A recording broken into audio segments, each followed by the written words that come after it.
Hello, Yukon Quest fans. Today I'm sitting here with Mike Burtnick. He is out in Mendenhall.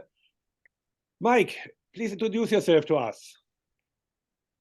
Hello, Yukon Quest fans. I am Mike Burtnick. I'm from Manitoba. Just moved up here with my wife and my daughter in May of last year, and we are living the Yukon homesteading lifestyle out in Mendenhall. We're having a good time out here.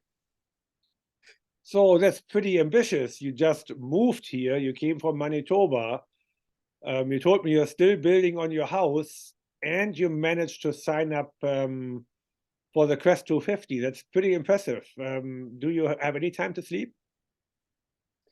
And a 1-year-old daughter who's teething still. So, um, we found that elusive eighth day of the week. It seems that we fit in all of our other projects right now. Um, but sleeping is something maybe we'll do in the summer. Oh, good. Yeah, that's a Yeah. good attitude.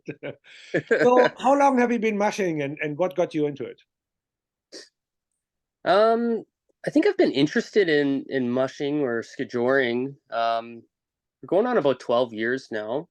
I got a really high energy husky mix rescue, and I think it started with him pulling me on a skateboard, and we were still living in southern Ontario at the time, and kind of progressed to skijoring, and then next thing you know, you got another dog, and three dogs, and then five, and I started working with larger teams about 4 years ago, and I had a wonderful opportunity to work with a great mentor out in Alberta. Aaron Peck showed me the ropes a little bit about how to run big teams, and it's just progressed from there. So the dogs haven't changed too much, but I think I have, and I've been learning as much as I can from whoever I can, and we're still running the same. I'm going to say they're tour dogs for the most part, but we're getting a lot better at it than we were 4 years ago. That's for sure. So did you actually move all the way to the Yukon to go racing? It was a big factor in our move for sure, but I'm not going to take full credit for it. My wife is very supportive of the dogs and what we're doing. But we came up here, I guess, 5 or 6 years ago now, just for a road trip.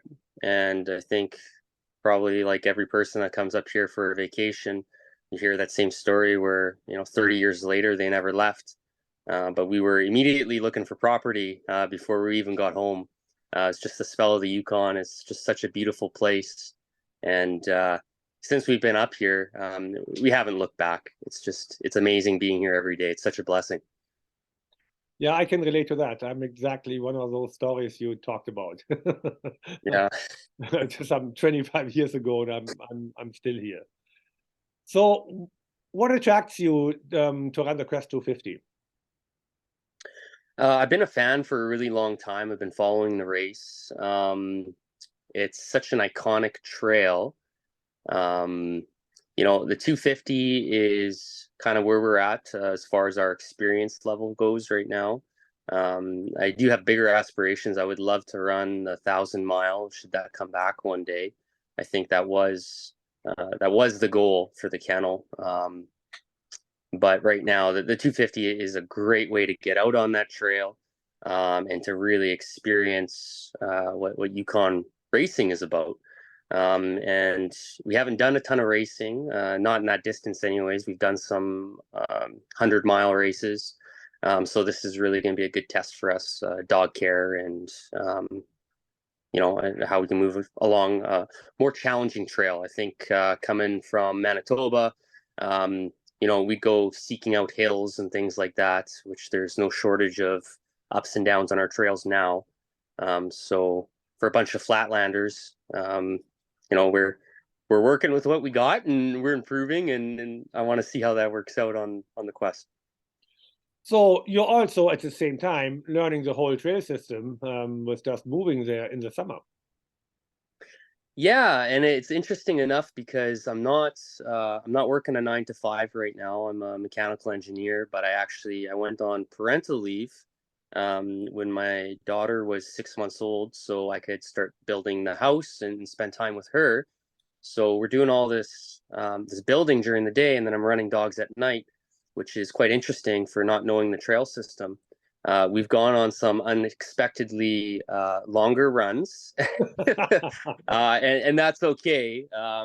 Because I think that's all relationship building with the dogs and not pushing them further than they can go. Because we're always pretty conservative with the type of training that we're doing. But it has been interesting. Mendenhall is a really special place, and we really focused our property search here because of the trail system. There's a few folks here that have run the 1,000 Mile Quest that I was corresponding with, and they really sold me on it. I drank the Kool-Aid, so to speak, and I'm very happy to be here and on these trails. So Gaetan is probably one of those. He is. He was just drawing me maps last weekend, so I'm figuring out how to get from Tay Lake to 37 Mile Lake. Also, have you done that? Yeah, that's a good training run for us. From home out to Tay Lake, it's a good 50 mile there and back. So it's a regular for us right now. Oh wow, very nice. Yeah, very nice. Yeah. See, back in my day, hardly anybody would travel out that way, and it was always a real grunt to even just get the trail in. But now there seem to be a It's lot more bison hunters and more traffic on the trails.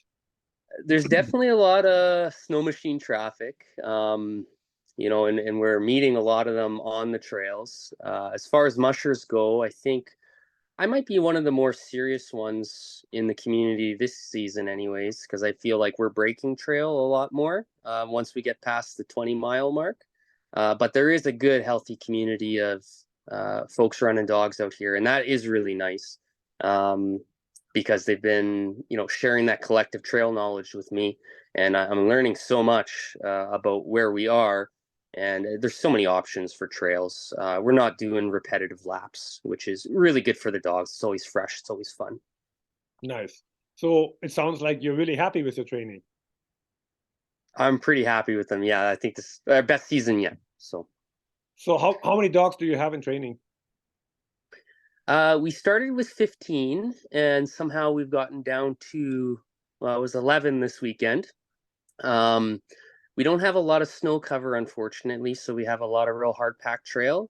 And I seem to be dealing with wrists on this dog or that dog on any given day.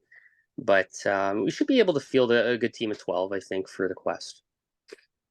Yeah, and you will have good veterinarians walking us through how to nurse a wrist in a race. Absolutely. And I think that was probably my favorite part about some of the racing we did last season with the shorter 100 mile races. Is these race vets are just their knowledge and their willingness to share that with us on the sports medicine is phenomenal. I've never had that before. I do a lot of Googling and, calling friends and what do you think and how do I do this? But having that vet support is amazing. And I'm looking forward to that. Yeah, that was always one of my main part, which interested me in the racing. Well, I thank you a lot for your time. I'm looking forward to finally meet you, I guess in the pre-race week, vet check or mother's meeting or one of those. Yeah, sounds good.